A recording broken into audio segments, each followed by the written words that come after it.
한 회사와 다른 회사 임직원들이 나와서 중요한 회의를 마무리하고 회식을 하게 되었습니다. 그런데 그 중에 한 임직원이 혼자서 열심히 밥도 먹고 그리고 계약이 잘 되었기 때문에 옆에 와인도 있었는데 열심히 와인을 먹더니요 결국 취해버리고 말았습니다. 그래서 앉아있는 테이블을 발로 퉁퉁퉁퉁 차더니 테이블 위로 올라가서 춤을 추기 시작했어요.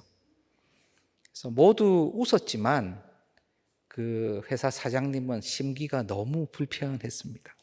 그래서 다음 날 그 직원을 불러서 왜 당신은 거기에 올라가서 춤을 췄나요? 이게 말이 됩니까? 왜 그랬어요 도대체? 그러니까 그 임직원이 사장님, 제가 왜 그런지 가만히 생각을 해보니 이게 다 테이블이 너무 튼튼해서 그런 겁니다. 테이블을 차보니까 너무 튼튼해서 이게 좀 덜 튼튼했더라면 제가 올라가지 않았을 텐데 너무 튼튼하다 보니까 올라가고 싶은 마음이 생기고 올라가니까 춤을 추고 싶더라고요. 그래서 춤을 춘 것뿐입니다 라고 대답을 했다고 합니다. 결국 그 임직원은 어떻게 됐을까요? 네, 그 이후에 보기는 힘들었다고 얘기를 하는데요. 핑계 없는 무덤이 없지요. 제가 왜 이 황당한 얘기를 드릴까요? 이유를 찾는 작업을 우리는 사실은 매일 합니다. 이유를 찾는 작업을 매일 해요. 우리 사람은 이유를 찾는 데 있어서는 굉장히 익숙합니다. 즐거운 일이 생기면 이유를 찾게 됩니다. 왜 이렇게 즐거운 일이 생겼지? 그런데 주로 즐거운 일의 이유는 자기에게서 찾아요. 내가 잘했구나. 어려운 일이 생기면 이유를 어디서 찾아요? 주로 바깥에서 많이 찾아요. 저게 저렇게 돼서, 이게 이렇게 돼서 이런 일이 생겼구나라는 생각을 사람들이 많이 하게 됩니다. 이유를 찾는 것이 익숙한 우리들. 그런데 하나님께서 이루시는 역사를 보면서도 이유를 또 찾게 되거든요. 오늘 말씀에서 뭐라고 나옵니까? 시험을 참는 자는요 복이 있다. 이는 시련을 견디어낸 자가 주께서 자기를 사랑하는 자들에게 약속하신 생명의 면류관을 얻을 것이기 때문이다 라고 얘기를 합니다. 그래서 시험을 참는 자, 시련을 견디어낸 자는 복이 있도다 라는 것이죠. 우리는 복이 있다라는 그 말씀을 지난 주일 말씀을 통해서 들었어요. 그렇죠. 핍박을 받는 자, 의를 위해서 박해를 받는 자, 그들에게는 천국이 있다. 천국이 그들의 것이다. 라고 얘기했는데 마침 오늘 말씀도요. 시련을 견디는 자, 시험을 참는 자는 영생의 면류관, 생명의 면류관을 얻는다라고 하니까요. 참으로 복이 있는 것이죠. 그런데 여기까지 아멘 하면 되는데 아차차 생각을 하는 것입니다. 이유를 생각을 하는 것이죠. 내가 복을 받게 된 이유는 하나님께서 복을 주신 것인데 이 복은 어떻게 하다 나온 것인가? 내가 잘 참아서 그렇지. 뭘 참았지? 시련, 시험을 잘 참았지. 그렇지. 박해를 잘 참았지. 그런데 이 시련과 시험과 박해는 결국 누가 줬지? 이게 결국 나를 잘 되게 하시는 하나님께서 나에게 시련을 주셨구나. 나에게 시험을 주셨구나. 박해할 수 있는 상황이나 환경을 나에게 주셨구나. 라고 자연스럽게 그 이유를 생각한다는 거예요. 맞습니까? 우리 그렇게 얘기하죠. 왜 하나님 저에게 이 시험을 허락하십니까? 하나님 저에게 왜 이런 시련을 허락하십니까? 이런 고백을 많이 하나님께 하는데요. 오늘 본문을 보면은 제가 읽은 12절 바로 읽은 그 다음 절 13절이 사람이 시험을 받을 때에 내가 하나님께 시험을 받는다 하라 하지 말라?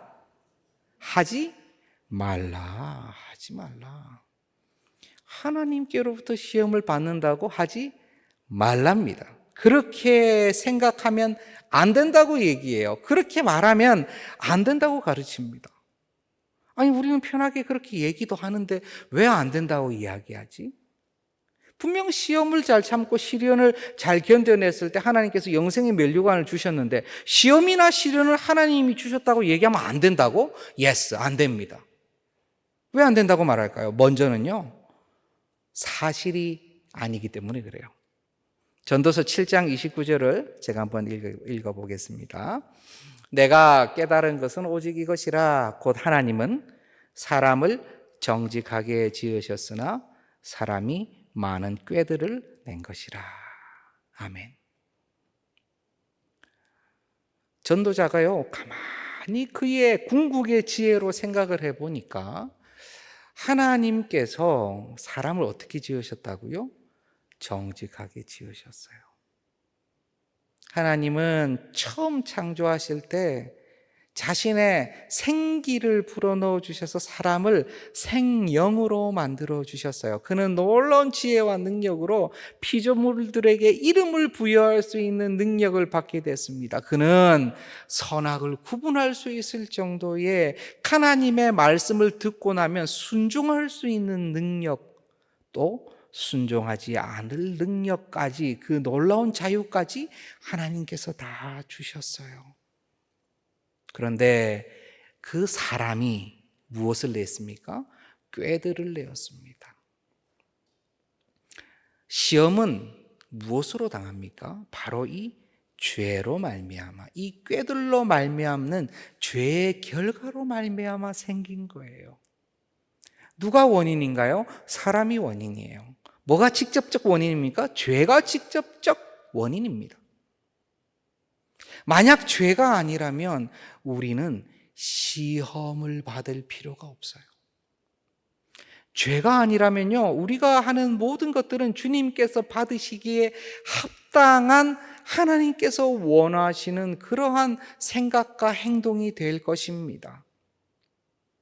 그러나 죄 때문에 우리는 무엇을 생각하든지 어떤 행동을 하든지 어떤 시도를 하든지 처음에 그것은 거룩하고 정직하고 아름다워 보이나 결국에는 어떻게 돼요? 결국에는 하나님과 멀어지는 결과가 나오는 거예요. 마치 눈을 감고 이쪽 점에서 이쪽 점까지 한번 선을 그어 보세요라고 하면요, 점이 한 요 정도 거리만 있으면은 눈 감고 탁 그으면 비슷하게 갈지도 몰라요. 점과 점의 거리가 1m 정도 되면 어떻게 될까요? 쉽지 않을걸요? 그러면 5m는요? 10m는요?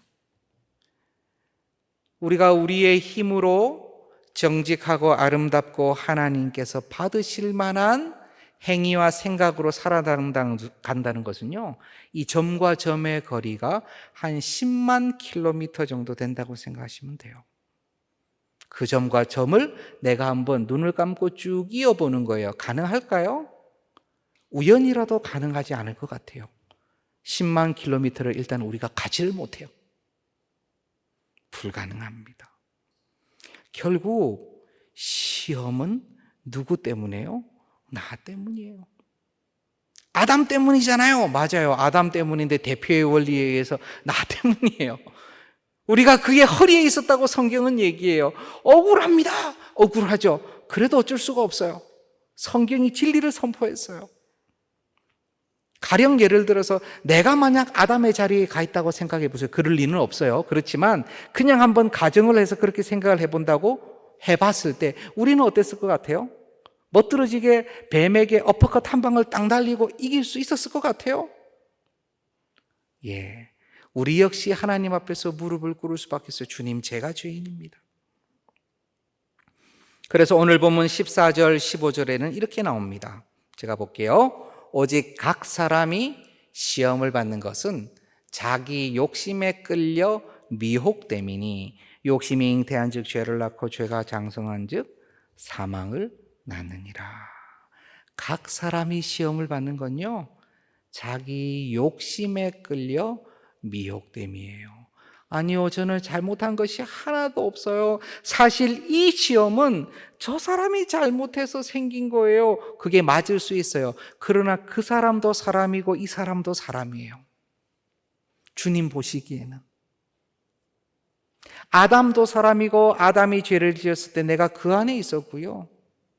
모든 죄의 속성이 내 안에 다 있어요. 지금 보이진 않죠. 죄의 총아가 바로 나입니다. 필요한 상황이 되면 필요한 죄가 싹 나올 수 있어요. 얼마든지.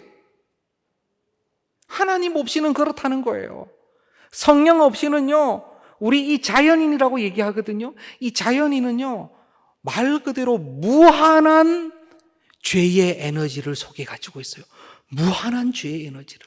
발현이 되지 않고 보이지만 않았다 뿐이죠. 언제든지 드러낼 수 있고 언제든지 나올 수 있고요.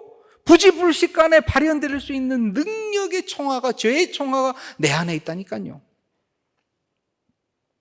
그래서 각 사람이 시험을 받는 것은 자기 욕심에 끌려 미혹된다는 거예요. 그러니까 우리가 하나님께서 시험을 하신다라고 얘기할 수 없는 것은 그것이 사실이 아니기 때문에, 누구의 욕심 때문에 끌린 거예요?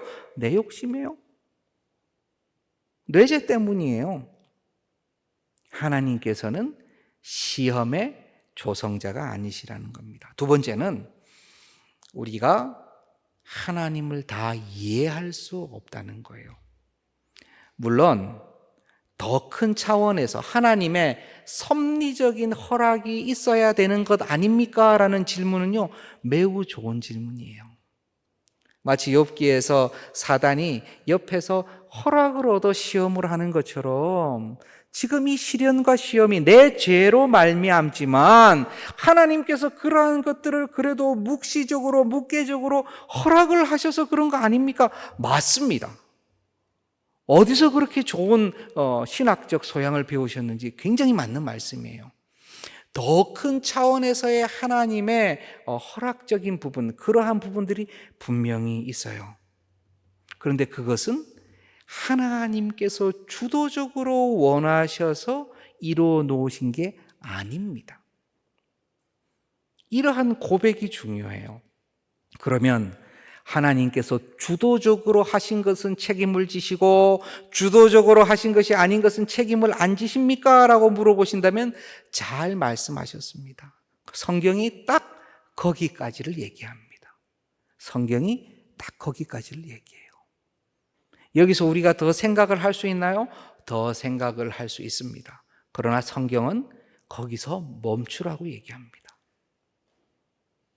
이것을 조금 어려운 말로요, 신정론이라고 그래요. 무슨 말이냐? 우리 여호와 하나님은 공의로우십니까? 공의롭지 않으십니까? 공의로우세요? 아멘이십니까? 아멘이시면, 하나님이 공의로우시다면 이 모든 섭리적 차원이든 실제적 차원이든 이것이 공의로울까요? 공의롭지 않을까요? 공의롭겠지요. 공의롭겠지요. 하나님이 이끌어 가시는 역사가 공의롭습니까? 공의롭지 않습니까?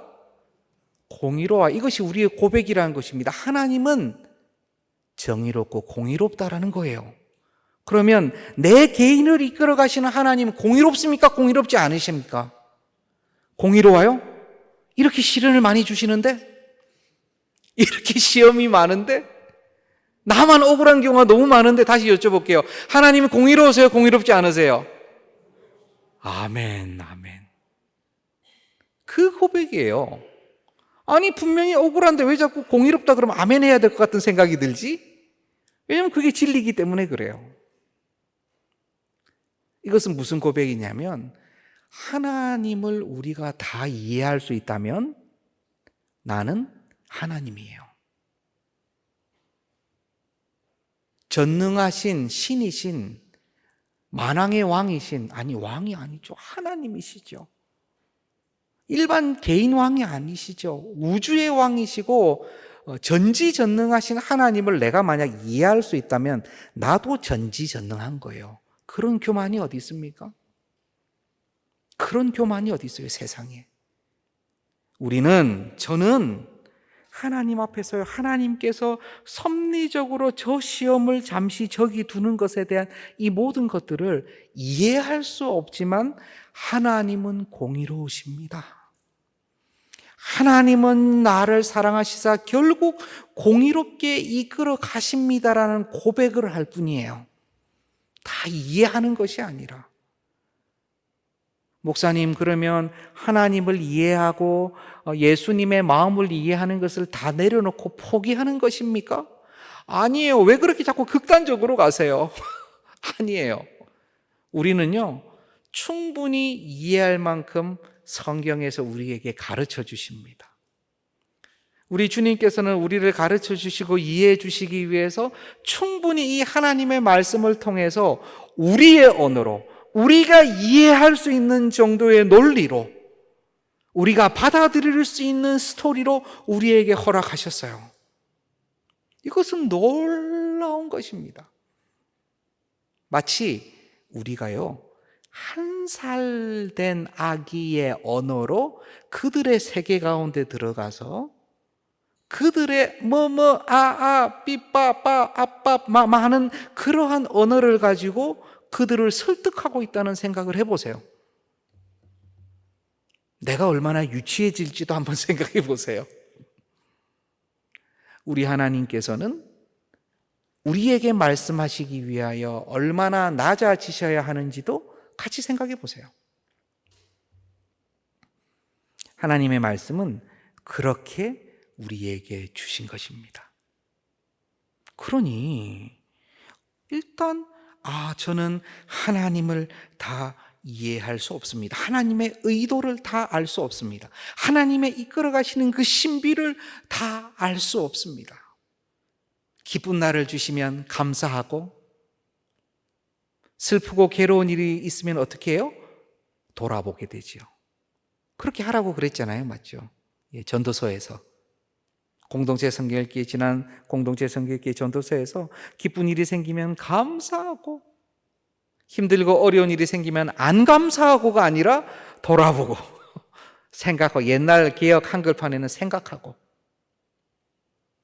하나님, 이 어려운 일은 무엇을 위함입니까? 저에게 어떤 메시지를 주시고자 함입니까? 제가 어떻게 할까요? 라고 기도하며 생각하는 것입니다. 기쁜 일이 생기면요, 감사하시면 돼요. 거기에 보면 나옵니다. 하나님께서 인생에게 다 알려주시지 아니하고 숨기셨다라고 말씀하십니다. 인생에게 모든 걸 알려주시지 않으시기로 작정하셨어요. 그래서 우리는 보여주시는 대로 보고 아멘하면 됩니다. 하나님을 다 이해하지 못해도 하나님을 사랑할 수 있습니다. 하나님의 섭리를 다 알지 못해도 우리는 하나님의 공의로움을 믿는다라고 선포할 수 있어요. 우리에게 필요한 것은 그것입니다. 우리가 하나님께서 시험을 주신다라고 말하면 안 되는 첫 번째 이유가 그것이 사실이 아니기 때문에, 두 번째는 우리가 하나님을 다 이해할 수 없기 때문에, 세 번째가 하나님 말씀 성경을 마음대로 이용하면 안 되기 때문이에요. 성경을 마음대로 이용하면 안 되기 때문이에요. 왜냐하면 우리 안에 궁금증이 계속 생기거든요. 욥도 아브라함도 하나님이 시험하지 않으셨어요? 쉽게 아브라함도 시험하셨기 때문에 아들을 이렇게 네가 잡아서 죽여라. 그거 테스트잖아요. 시험이잖아요.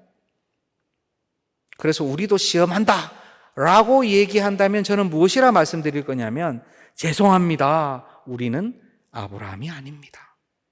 욥도 테스트했잖아요. 맞죠? 그렇지만 우리는 욥도 아닙니다. 아브라함을 테스트했기 때문에 오늘 나도 테스트하신다고 생각하는 것은 무엇이라 얘기하냐? 성급한 일반화라고 얘기합니다. 모든 성경은 하나님의 감동하심으로 되어 있죠. 이유가 있습니다. 하나님께서 그 사건을 통해서 예수 그리스도까지 이어가는 예표적인 의미도 있고요, 하나님의 마음을 본질적으로 보여주시는 표상적인 의미도 있고요, 수많은 의미가 있지만 그것이 그때 일어났다고 해서 오늘 나에게 똑같이 일어나야 된다고 생각하는 것은요, 하나님의 말씀을 너무 쉽게 마음대로 갖다가 쓰는 거예요. 조심해야 돼요. 제가요,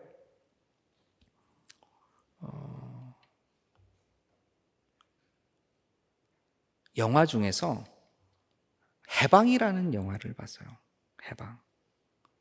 그 해방이 이만스페이션이라는 그 영화인데 주로 이 단어는 노예 해방이라고 쓸 때 많이 쓰는 단어거든요. 예, 지금 나오는 이제 저 영화입니다. 저 주인공이 많이 본 주인공이죠. 예, 자세히 보면은 옆에 위에 윌 스미스라고 적혀 있습니다. 그래서 해방이라는 영화인데 저 영화는 링컨 대통령이 그 흑인에게 자유를 선포하는 바로 그 배경 1963년도 1월 1일 날 노예 해방 선포를 하게 되는데요. 그때 어간을 실제적 사건을 이렇게 배경으로 해서 만들어진 영화예요. 그때 다른 사진 하나 더 보여주시겠습니까? 예, 아유 너무 잔인하죠. 예, 저 사진의 이름은 Whipped Peter라고 얘기합니다. Whipped Peter인데 채찍 맞은 저 사람 이름이 피터예요. 피터. 저 사진이 당시의 서방 세계에 이 노예의 참상을 알리는 계기가 되어가지고 유럽 쪽에서 이 미국의 북쪽 그 노예 해방을 지지하는 쪽에 많은 지원을 가져오게 된 그러한 사진이기도 해요. 저 사람이 주인공입니다. 이 영화에 그렇게 보면 됐습니다. 그 당시에 이 첫 장면이 어떤 장면이 나오냐면요. 이 피터라는 사람이 가족하고 기도하는 장면이 나와요. 기도하면서 얼굴을 보면서 눈물을 흘리면서 여호와는 나의 목자시니 내게 부족함이 없으리로다 라고 얘기하면서 성경 말씀을 계속하면서 아내의 발을 씻겨주고 옆에 아이들이 있는데 이제 곧 끌려가게 생긴 것입니다. 이 피터가. 그래서 이 피터가 한 대위의 가정에서 목화를 따는 그 일꾼으로 그 가정이 다 있다가 이 사람만 따로 차출이 돼서 팔려나가는데 어디로 팔려나가냐면 철도 레일을 놓는 아주 지독한 현장에 팔려가게 돼요. 거기는 그냥 뭐 있다가 일하다가 쓰러지면 갖다 버리고 불태우고 죽을 때까지 일을 해야 되는 그런 현장에 가는데요. 그곳에서 그냥 채찍이 날라오고 계속 일하고 맞아서 죽고 하는데 거기서 그 백인 지주들, 일을 시키는 사람들이 계속해서 언급하는 것이 성경 말씀이에요. 주인에게 복종하라. 까다로운 주인에게도 충성하라라는 말씀이 계속 나옵니다. 그러니까 처음에 시작할 때 이 흑인 피터도 기도로 시작했지만 계속 성경 말씀이 나오거든요. 하루는 이 피터에 같이 일하는 다른 사람이 도망치다가 죽도록 맞은 거예요. 죽도록. 그리고 뺨에 이렇게 인장이 딱 새겨지고 도망자라는 인장이 새겨지고 그래서 거기 있는데 거기서 피터가 또 하나님께서 이 모든 사실들을 알고 계신다. 하나님께서 우리를 돌보신다라고 얘기하니까 그 사람이 맞아서 이렇게 쓰러져 있다가 아니다. 하나님은 계시지 않는다. 하나님이 계신다면 어떻게 이런 일이 일어나냐. 거짓말하지 마라. 하나님은 그 어디에도 없다. 라고 얘기를 해요. 그 얘기를 듣고 있는데 저도 보니까 그렇게 완전 두드려 맞아서 죽을 지경이 된 그 사람의 몰골을 보니까 그 고백이 좀 이해가 될 것 같기도 해요. 야. 그런데 이 피터가 어떻게 얘기하냐면 내가 그래도 당신을 위해서 기도하겠다라고 얘기합니다. 결국은 거기서 탈출을 하고 그리고 겨우겨우 죽을 똥살똥 탈출을 해서 군대를 들어가게 됩니다. 탈출한 곳이 이제 베턴 루지라고 그 당시에 북군이 있어 주둔하고 있었던 곳인데 거기서 고향으로 갈 줄 알았는데 고향이 아니라 군에 입대를 하든지 아니면 다시 돌아가든지 그래서 군에 입대를 하게 돼요. 이게 실제 있는 일입니다. 이 피터라는 사람이 그래서 군에 입대를 한 거예요. 입대하면서 아까 그 등에 그 채찍 맞은 것도 사진을 찍게 된 것입니다. 군에 입대를 해서 남군하고 싸우면서 나중에 승리하게 되고 결국은 그렇게 해서 집으로 돌아오게 되는데 집에 돌아와서도 이제 간절하게 마지막 마무리는 하나님 감사합니다로 이렇게 마무리가 돼요. 그 중간에도 이렇게 막 너무 힘이 없어가지고 환청을 들을 때조차도 환청을 듣고 나서 다시 한번 성경 말씀으로 힘을 내는 여호와는 내게 나의 방패다, 내게 힘을 주시는 이다, 이렇게 하면서 계속해서 힘을 내어서 이 피터라는 사람이 극복을 하고 나가는 장면들이 나오거든요. 근데 또 반대편에서는 백인 집에서는요, 예배를 간절히 드리면서 식사 기도를 하다가 이 흑인이 도망가니까 바로 신고를 해요. 흑인이 도망간다고, 잡아 죽여야 된다고. 굉장히 아이러니한 상황들이 계속 보여지는 거예요. 백인들도 성경 말씀을 얘기하고 기도 얘기를 하고, 이 흑인도 성경 말씀을 얘기하고 기도를 하고. 어려운 상황이죠. 그런데 저는 무엇을 말씀드리고자 이 얘기를 드리는 거예요?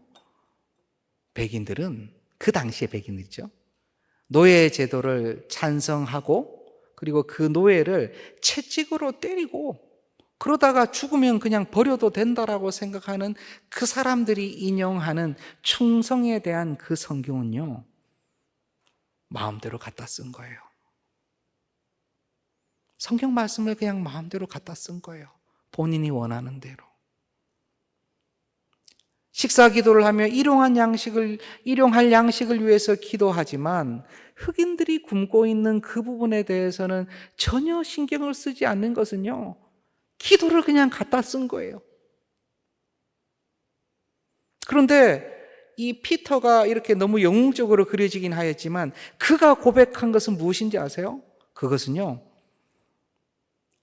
하나님의 말씀을 선포했어요. 선포. 지금 상황은 여호와는 나의 목자시니라고 고백할 상황이 아니에요. 쫓겨나고 두드려 맞고 팔려가고, 아내는 팔려가지 않기 위해서 끝까지 기다리고 기계에 손을 넣어서 억지로 뼈를 부러뜨려서까지 팔려가지 않으려고 하는 그런 모든 잔혹한 상황에서 여호와는 나의 목자시니? 그것은 선포인 것입니다. 주가 나의 방패가 되시고, 선포의 선포. 하나님의 말씀을 선포한다는 것이 얼마나 큰 의미가 있습니까? 시험하시는 하나님, 아니 내가 지금 시련과 환난을 당하고 있는데 하나님 다 알고 계신데, 그러나 성경은 뭐라고 얘기합니까? 주께서는 시험하시는 분이 아니다. 시험하시는 분이 아니다. 그럴 때 우리는 어떻게 해야 돼요? 아멘, 선포하는 것입니다. 선포하는 거예요. 지금의 상황은 내 마음 가운데 의심의 먹구름이 가득하지만 하나님의 말씀 그대로 선포하는 것이 능력이요, 그것이 바로 우리에게 힘이 되는 것입니다. 야고보서 1장 17절 18절 한번 볼까요? 우리 두 절의 말씀은 같이 한번 읽어봅시다. 시작. 온갖 좋은 은사와 온전한 선물이 다 위로부터 빛들의 아버지께로부터 내려오나니 그는 변함도 없으시고 회전하는 그림자도 없으시니라. 그가 그 피조물 중에 우리로 한 첫 열매가 되게 하시려고 자기의 뜻을 따라 진리의 말씀으로 우리를 낳으셨느니라. 아멘. 온갖 좋은 은사와 온전한 선물이 다 위로부터 빛들의 아버지께로부터 내려오나니. 아멘. 아멘. 우리가 이것을 선포할 수 있다면 얼마나 좋을까요? 가장 좋을 때 말고요, 나한테 좋은 거라고는 하나도 없는 것 같은 그 상황일 때, 온전한 선물이라고는요 아무것도 없어 보이는 그 상황에서 온갖 좋은 은사와 온전한 선물이 다 위로부터 빛들의 아버지께로부터 내려옵니다. 아멘. 아멘. 하나님 앞에서 입술을 깨물며 이 말씀을 선포하고 아멘이라고 박수치며 주 앞에 올려드릴 때 우리 주님 어떻게 생각하실까요? 참으로 내 제자요, 참으로 나의 진정한 자녀라고 하지 않겠습니까? 빛들의 아버지 되시는 주님 너무 좋아요. 기도하실 때 그렇게 이제 기도해 보세요. 빛들의 아버지 되시는 주님. 빛들의 아버지가 되시니까요 변함이 없으세요. 모든 것들은 그림자가 있죠. 그림자가 있습니다. 태양도 그림자가 있네요. 아니죠. 달도 그림자가 있네요. 맞죠? 달의 그림자가 태양을 가리면 어떻게 돼요? 일식이 되는 것이죠. 일식.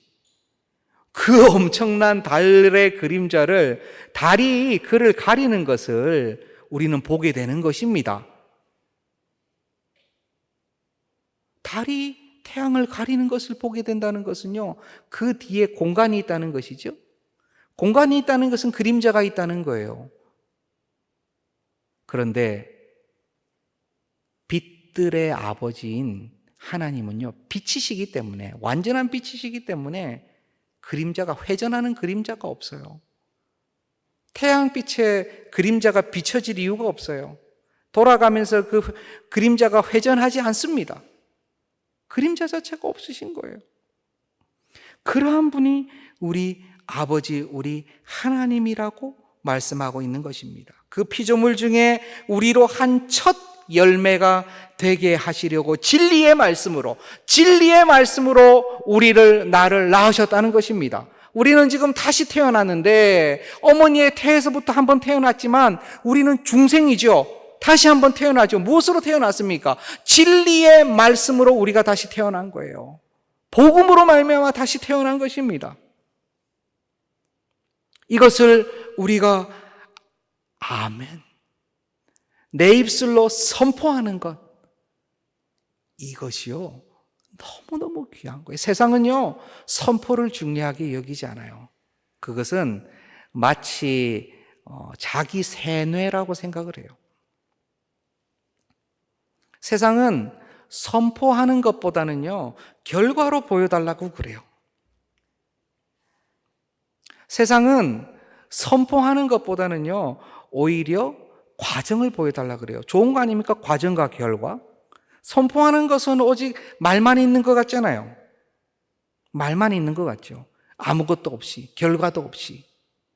그러나 하나님 앞에서는, 믿는 자인 우리의 도리는요, 선포함에 있습니다. 속지 마시기 바랍니다. 오늘 말씀의 제목처럼 우리는 세상이 얘기하는 것에 속지 말아야 돼요. 세상은 우리한테 얘기합니다. 네가 믿는 자면 잘 되는 과정을 보여줘봐. 네가 하나님의 자녀라면 결과를 보여줘봐. 이 땅에서 행복하고 잘 살고 그 어떤 사람들보다 잘 되는 결과를 보여줘봐. 그러면요, 우리는 눈물을 흘릴 수밖에 없어요. 이유도 알 수 없어요. 내가 지금 시험과 시련 가운데 있다는 방법, 이유도 아무도 알려주지 않아요. 우리에게 남아있는 것은 무엇입니까? 여호와는 나의 목자시니 라는 선포예요. 아니, 너 목자 없는 것 같은데? No, 나에게는 목자가 계시다. 나에게는 아버지가 계시다. 나를 진리의 말씀으로 낳으신 아버지가 계시다. 없는 것 같은데? 아니야, 있어. 하나님의 말씀 내가 지금 선포할게, 들어. 너 선포밖에 못하지. 맞아. 그 선포가 우리의 힘이라는 것입니다. 저는 말씀을 이용하는 자가 되기 원치 않습니다. 여러분들이 말씀을 이용하는 자가 되기를 원치 않습니다. 오히려 말씀을 내 안에, 내 밖에 선포하는 자가 되기를 원합니다. 하나님의 말씀이 이러이러하였습니다. 하나님의 말씀이 이렇게 이루어질 것입니다. 결국에는 하나님께서 우리에게 자유를 주실 것이고, 결국에는 만족감을 주실 것이고, 지금 더 걸어갈 수 있는 힘을 공급해 주신다고 확신합니다. 주님께서 그렇게 말씀하셨습니다라고 내 안에 선포하시고 내 밖에 선포하는 거예요. 그게 믿는 자가 걸어가면서 할 일입니다. 베드로전서 2장 9절을 마지막으로 한번 볼까요? 이제 한번 같이 읽어봅시다. 같이 봅니다. 그러나 너희는 택하신 족속이요, 왕같은 제사장들이요, 거룩한 나라요, 그의 소유가 된 백성이니 이는 너희를 어두운 데서 불러내어 그의 기이한 빛에 들어가게 하신 이의 아름다운 덕을 선포하게 하려 하심이라. 아멘, 아멘. 우리가 택하신 족속으로 왕같은 제사장들로 거룩한 나라로 그의 소유가 된 백성으로서 우리에게 맡기신 사명이 뭐예요? 선포의 사명이에요. 선포의 사명. 선포하라는 것입니다. 우리를 어두운 데서 불러내어 그의 기이한 빛에 들어가게 하신 하나님의 그 아름다운 덕을 선포하라는 임무를 우리는 받았어요. 우리는 평생 선포하면서 사는 거예요. 그러니 얼마나 복된 인생입니까? 우리의 모습을 보고 실망하지 않으셔도 됩니다. 우리의 힘든 상황 때문에 내가 이거 선포해도 되나 염려하지 않으셔도 돼요. 내 마음에 응답받지 못한 기도의 제목 때문에 너 예수님 믿어도 잘 응답 안 해주실걸? 이런 생각이 안 드셔도 돼요. 그런 생각하시는 분 계십니까? 우리 하나님은 이미 나를 받으셨습니다. 이미 나를 진리의 말씀으로 태어나게 하셨습니다. 이제 우리는 선포하며 나아가는 것이에요. 세상의 소리에 속지 마시길 바랍니다. 지금 당장 결과를 보이라는 세상의 요구에 응답하지 마시기 바랍니다. 지금 당장 증거를 보이라는 그 당시의 바리새인들의 요청에 예수님께서는 요나의 증거 외에는 보일 것이 없다라고 말씀하시며 보여주지 않으셨어요. 뭘 보여주셨어요? 말씀을 보여주셨어요. 말씀을. 우리 역시 마찬가지입니다. 우리는 지금 하나님의 말씀의 선포를 보여주기만 하면 돼요. 그대로 그를 믿는 자는 복이 있다라고 얘기하시면 돼요. 하나님이 세상을 사랑하신다, 그대로 얘기하시면 돼요. 독생자를 주셨다 얘기하시면 돼요. 오늘 우리도 이렇게 선포하면서 나아가 봅시다. 오늘은 우리가 찬양을 2개를 올려드릴 텐데요. 맨 처음 하나는